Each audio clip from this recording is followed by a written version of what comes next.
अस्सलाम वालेकुम ख़वातीन हज़रात। आज की गुफ्तगू का महवर है सुप्रीम कोर्ट ऑफ पाकिस्तान। लातादाद इश्यूज़ हैं, बड़े अहम केसेस हैं। तोशाखाना केस बज़ाहिर इंतहाई फ्रिवलस और फ्लिम्जी केस है, मैं पहले दिन से कहता चला आ रहा हूँ। उसकी समाअत के लिए चीफ जस्टिस साहब ने 3 रुकनी बेंच तश्कील दिया, वो खुद भी इसमें शामिल हैं। इसके लिए 23 अगस्त का तयन किया गया।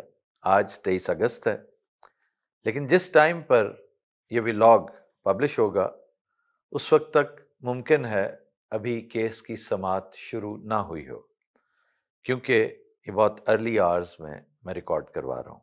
इसके अगर मेरिट को देखा जाए तो मैं समझता हूं कि इस केस की हैसियत 0/0 से ज्यादा नहीं है।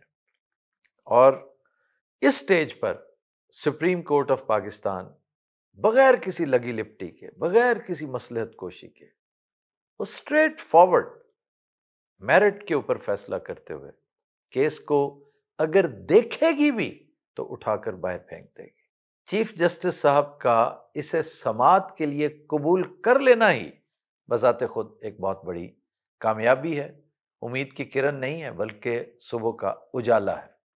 मामलात इससे ज्यादा संगीन है और वो आगे चल के वो संगीनी पीटीआई के लिए नहीं बल्कि दूसरी पार्टी के लिए है। अलबत्ता इसका नुकसान मुल्क को भी हो रहा है, जिसकी वजह से हम परेशान होते हैं। कि इमरान के बारे में एक चीज मैं वाजे कर दूं कि मैंने गुजारिश की थी आज से साल पहले, पै दर पै मैं उसे दोहराता चला गया कि इमरान ने जो रोल प्ले करना था हमारी तारीख में वो कर दिया है। अब जो कुछ उसने करना है वो इसका बोनस है। वो ना भी और कुछ करे, उसने मामलात को जिस नहज तक पहुंचा दिया है, और कुछ हो ना हो, सिस्टम जरूर तब्दील होगा। हमें शिकायत किसी फर्द वाहिद से नहीं है, हमें शिकायत अगर है तो पूरे सिस्टम से है। चुनांचे जो डोमिनो इफेक्ट शुरू हो चुका है, आपको पता है ना डोमिनो क्या है? अगर आप 100 ईंटें साथ साथ खड़ी कर देते हैं तो एक ब्लॉक गिरता है, दूसरे पे, फिर तीसरे पे, फिर चौथे पे। आप यहां से 100 नहीं 100 किलोमीटर दूर तक डोमिनो इफेक्ट देखेंगे कि आखिरी ईंट तक इसका इफेक्ट पहुंचता है। तो 9 अप्रैल सन 2022 जो मामला हुआ था वो चलते चलते चलते चलते इस नहज पर पहुंच गया है कि अब डोमिनो इफेक्ट नजर आने लगा है। एक अहम फैसला सदर अलवी से मुतालिक यह भी होना बाकी है, और यह फैसला भी सुप्रीम कोर्ट ही को करना है कि whether it is a bill और a law. Apparently it's just a bill. सदर ने इस पे साइन नहीं किए। सदर ने बयान हल्फी एक तरह से देकर यह कह दिया कि ना सिर्फ यह कि मेरे साइन नहीं, मैं इससे एग्री नहीं करता, कोई भी जी होश इससे एग्री नहीं करेगा।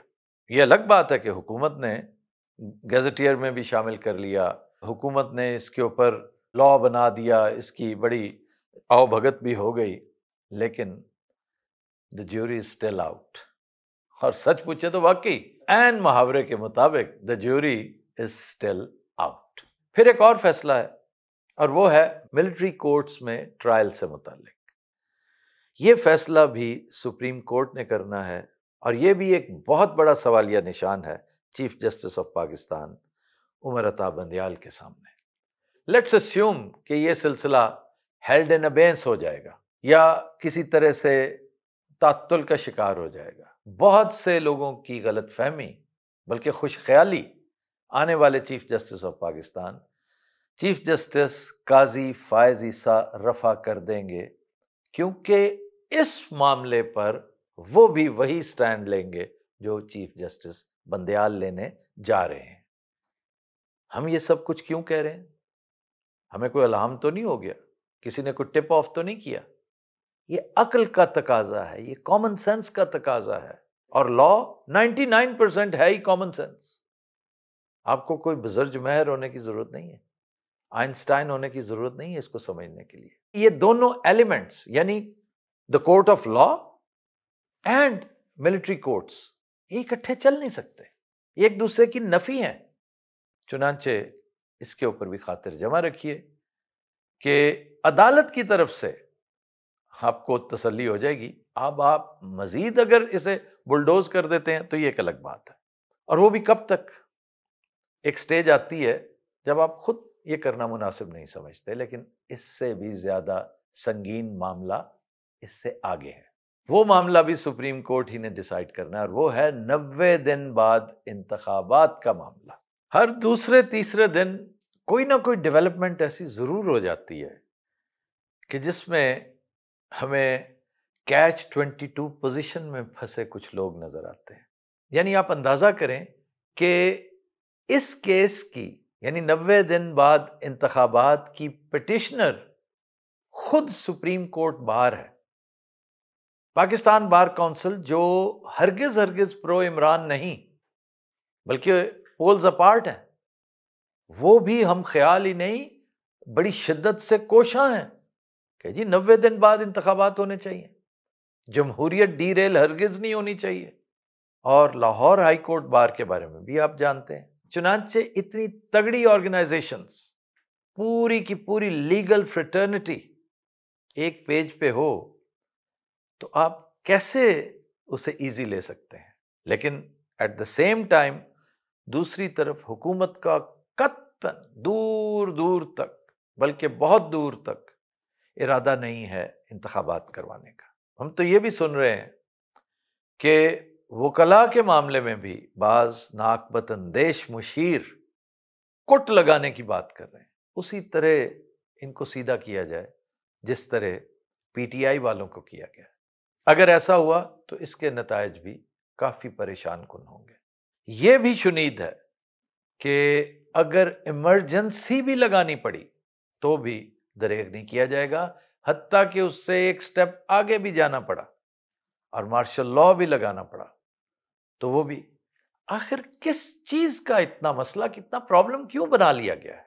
इलेक्शन में ऐसी क्या बात है कि आप इस कदर परेशान हैं?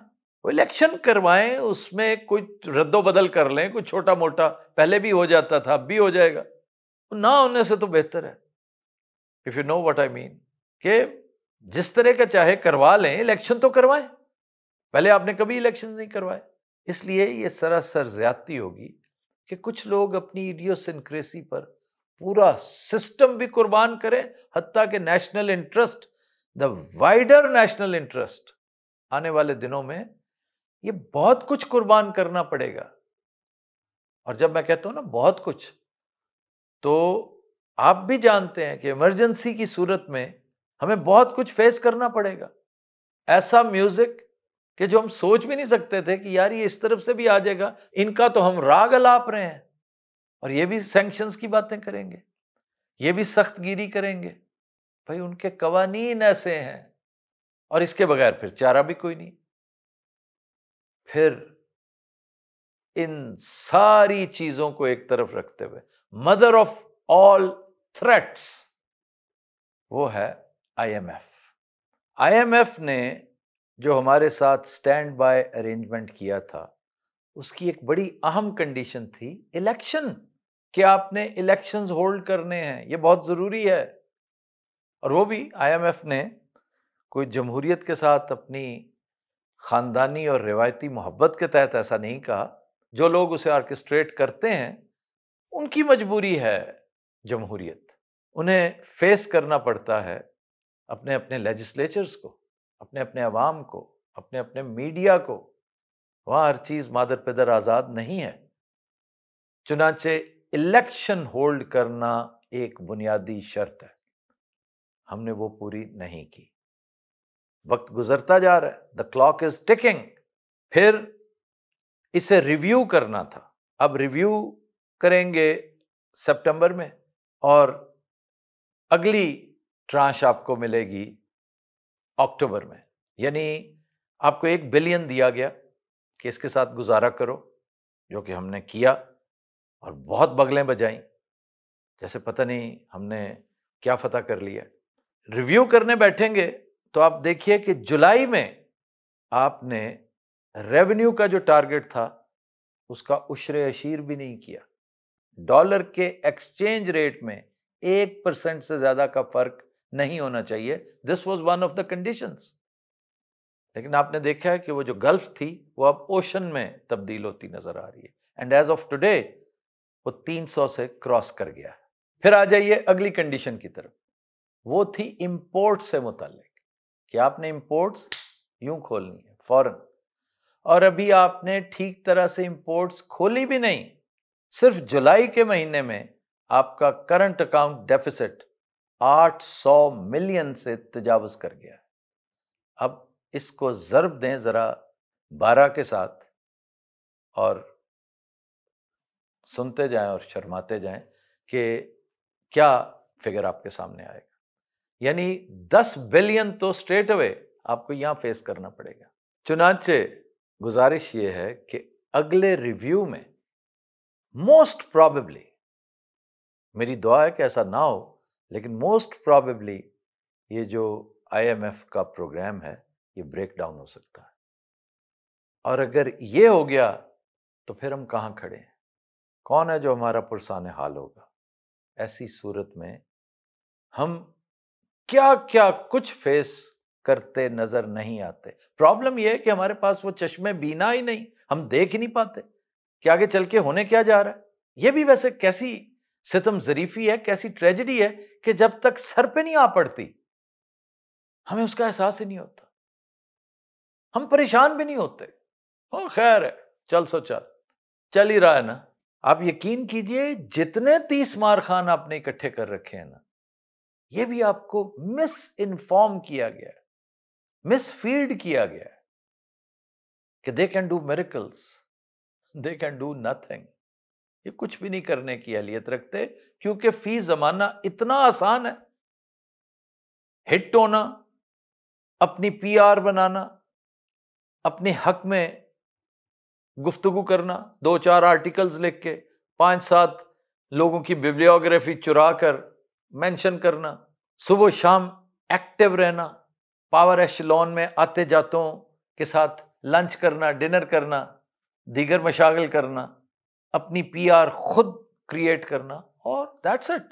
लेकिन ट्रेजेडी ये है कि बेचारे सादा लॉ दोस्त समझ बैठते हैं कि ओहो सरासर मुमकिन है, ये तो सारा मामला है। यानी 70-80 बिलियन डॉलर की एक्सपोर्ट्स का जो शानदार नगमा सुना रहा है, वो तो एक खैर एक शोबदेबाज, एक चालबाज कौन आर्टिस्ट है ही, लेकिन जो इस पर यकीन कर बैठा है वो कितना इग्नोसेंट है।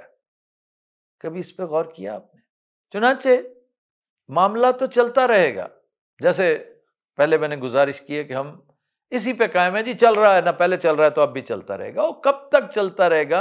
वही चाल है बेढंगी सी, जो पहले थी सो अब भी है वाला हिसाब है। लेकिन अब जो सूरत हाल डेवलप हो रही है ना, यकीन कीजिए ये बेढंगी चाल चलने की भी आपके पास गुंजाइश नहीं रहेगी। खुदारा अब भी वक्त है चीजों पर ठंडे दिल से, नेक नियति के साथ, बिला खौफ, बिला लालच गौर करना शुरू कर दें। अगर आप इतना ही सिर्फ करना शुरू कर दें, आधा काम इसी में हो जाएगा।